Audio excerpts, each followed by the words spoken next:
Hello cuties, ये है रुद्र और गौरी की स्टोरी। इस स्टोरी की शुरुआत एक गांव में एक सुबह के साथ होती है, जहां हमारी मेन कैरेक्टर बड़े आराम से सो रही थी। तभी अचानक से उसके कमरे में एक औरत बहुत ही गुस्से में आती है और बोलती है, अरे ओ महारानी, अपने बाप का जागीर समझ के रखा है क्या? चल उठ जा, कहीं की राजकुमारी नहीं है तू। और वो औरत अपने साथ पानी से भरी बाल्टी भी लेकर आई थी, जो वह सोती हुई गौरी के ऊपर डाल देती है और फिर बोलती है, उठ जा महारानी, बाहर तेरे चाचा तेरा इंतजार कर रहे हैं, मिल ले जाकर। गौरी एकदम उठ जाती है, पूरी पानी में भीगी हुई, और रोते हुए मन में बोलती है, माँ मुझे यहाँ अकेला क्यों छोड़ दिया, मुझे भी अपने साथ ले जाती। फिर रोते हुए गौरी याद करती है कि 15 दिन पहले तक सब ठीक था, मेरे साथ मेरी माँ थी, साथ ही में मैं चाचा चाची के साथ बिल्कुल उनकी लाड़ो बिटिया की तरह रहती थी। सब एक सुखी परिवार की तरह रहते थे। माँ के जाते ही सारे रिश्तेदार बदल गए, जिनके लिए मैं कल तक उनकी लाड़ो बिटिया थी, आज उनके ही गले की हड्डी बन गई हूँ। ये सोचते ही गौरी ने अपनी आंखों से आंसू साफ किए और कपड़े बदल के कमरे से बाहर आ गई, जहाँ उसके चाचा उसका इंतजार कर रहे थे। गौरी ने उन्हें देखकर बोला, जी चाचा जी, आपने मुझे बुलाया? उसके चाचा ने गौरी को देखते हुए बोला, देखो गौरी, अचानक से तुम्हारी माँ की इस बड़ी बीमारी के कारण बहुत पैसे खर्च हो गए हैं, फिर उनके श्राद्ध क्रिया में भी पैसे खर्च हुए,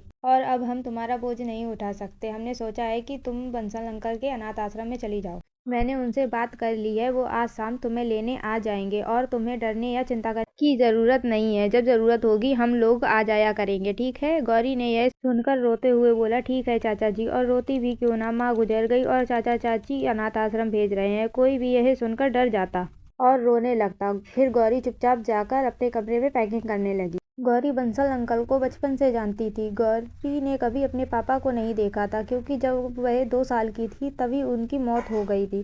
गौरी के पिता और बंसल अंकल बचपन के दोस्त थे और एक साथ में ही उन्होंने अपनी पढ़ाई भी की थी, तो बंसल अंकल उसके लिए उसके पिता के जैसे ही थे। इसीलिए शाम को गौरी बंसल अंकल के साथ उनके आश्रम चली गई। आश्रम में जाकर बंसल अंकल ने गौरी को एक लिफाफा दिया और बोले, गौरी बेटा, ये तुम्हारी माँ ने तुम्हारे लिए छोड़ा है, एक बार जरूर देख लेना, शायद तुम्हारा मन हल्का हो जाए। उस लिफाफे पर गौरी का नाम लिखा था। उसने तुरंत उस लिफाफे को खोला तो देखा उस लिफाफे में एक खत के साथ एक एटीएम कार्ड तथा साथ ही में उसकी माँ की पायल थी, जो उसकी माँ पहना करती थी। गौरी उस खत को खोलकर पढ़ने लगती है। खत में गौरी की माँ ने लिखा था कि मेरी गौरी, जब तुम ये खत पढ़ोगी तब तक मैं तुम्हारे पापा के पास पहुंच चुकी होंगी। मुझे पता है कि मेरी बीमारी मेरी जान लेकर मानेगी, लेकिन हमने जो सपने देखे हैं तुम्हारे डिजाइनर बनने के, मुझे पता है एक दिन वो तुम जरूर पूरा करोगी।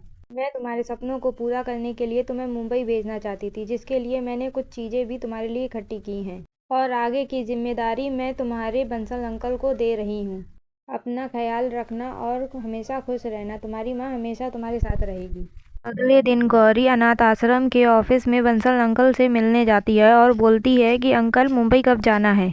बंसल अंकल मुस्कुराते हुए गौरी की तरफ देखकर बोलते हैं, बेटा, यहाँ तुम पहले ही ग्रेजुएशन के लास्ट ईयर में हो, तो मैं मुंबई के ही किसी कॉलेज में एक्सचेंज करवा देता हूँ। जब ये सारी प्रोसीजर हो जाएगी तब चली जाना। फिर गौरी हिचकते हुए बोली, बंसल अंकल, मैं मुंबई में किसी को नहीं जानती, फिर मैं कहाँ और कैसे रहूँगी? फिर बंसल अंकल बोलते हैं कि कॉलेज के समय में तुम्हारे पापा और हम 4 खास दोस्त थे। एक तुम्हारे पापा और मैं, और 2 लोग मुंबई में रहते हैं, रमाशंकर प्रताप सिंह और उनकी पत्नी सुधा। मेरी उन दोनों से बात हो गई है, तुम उनके यहाँ पर ही रहकर अपने आगे की पढ़ाई करोगी। फिर गौरी बोली, बंसल अंकल, मैंने कभी भी उनके बारे में माँ से नहीं सुना, तो क्या उनके साथ रहना ठीक होगा? फिर बंसल अंकल बोले कि उन्हें पहले ही तुम्हारे बारे में पता है। अच्छा चलो, अब मैं तुम्हारे जाने का इंतजाम करने जाता हूँ। यह कहकर बंसल अंकल वहाँ से चले गए। उसके बाद शाम को बंसल अंकल बहुत ही खुश होकर आए और गौरी से बोले, गौरी बेटा, तुम्हारी मुंबई जाने की टिकट कंफर्म हो गई है, कल शाम की ट्रेन है तुम्हारी।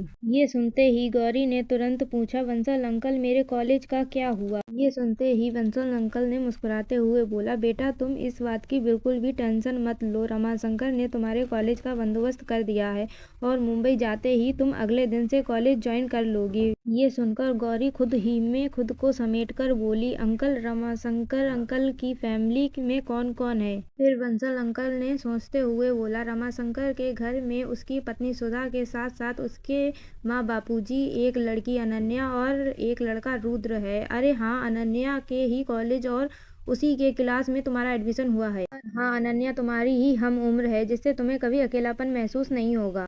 और हाँ, रुद्र भी उसी कॉलेज में बिजनेस में मास्टर कर रहा है और वह तुमसे 2 साल बड़ा है। फिर बंसल अंकल मुस्कुराते हुए बोले, और बाकी की बातें वहाँ जाकर खुद पता कर लेना कि क्या है और कैसा है।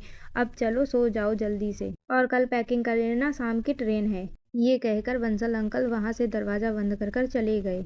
गौरी को चिंता की वजह से नींद नहीं आ रही थी। वह अभी भी डरी थी कि कैसे होंगे वहाँ के लोग, वहाँ वह रह भी पाएगी या नहीं। ये सोचते हुए गौरी को पूरी रात नींद नहीं आई। तो आगे क्या होगा गौरी की ज़िंदगी में, ये देखने के लिए बने रहिए हमारे चैनल पर।